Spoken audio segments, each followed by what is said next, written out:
And for this last segment, we are recapping two bills and also the president's declaration for National Guard members. First, the Save America Act would require a valid ID before registering to vote in a federal election. Proof of citizenship as well, and then also no mail-in ballots except for illness, disability, military, or travel. It's drawing strong support from Senator Bill Hagerty of Tennessee, who urged colleagues to pass it. Number two, a Tennessee State Senate bill would take local control away from the Memphis International Airport and other regional metro airports statewide. It would vacate existing boards and replace those positions with 9 people, the majority of who would be appointed by state leaders, with 3 seats left up to the executive officer in the city where the airport is located. Lastly, President Donald Trump declared that National Guard troops would receive the same pay and benefits as active duty military members during his address to the Memphis Safe Task Force on Monday in Memphis. So I'll open this one up to you, Catherine. Which one of these do you particularly want to touch on? I know we kind of talked about the voting one, so tell us what you kind of know about the voting one and how that changes the game. Yeah, so in particular, I would like to talk about the Save America Act because Trump talked about it quite a bit Monday and described it as the most important thing we can have is the Save America Act. And he said, don't make any deals unless it includes voter ID and that you have to show citizenship to vote.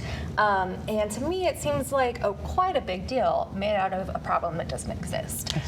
We know from many studies that non-citizen voting is extremely rare. You already have to be a citizen to vote.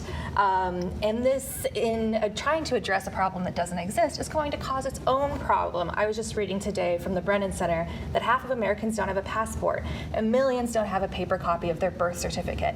So that's going to make it difficult for many American citizens to vote, while it's an issue that is not actually a real problem. And the no mail-in, even though the president himself mailed in to Florida, that one always strikes me. So Tawan, what do you think about, if you want to touch on the voting one, but I know you also mentioned maybe wanting to talk about the Airport Authority Board.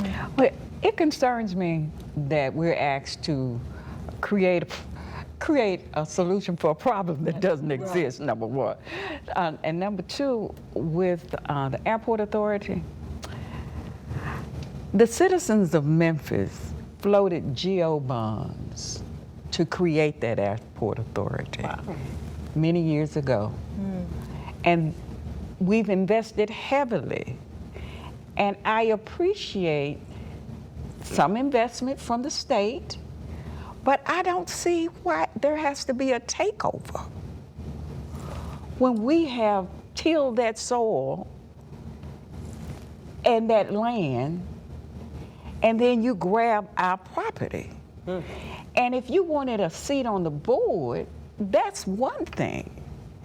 But if you have 8 seats now, we have 3 and you have 5, it's nothing but a takeover.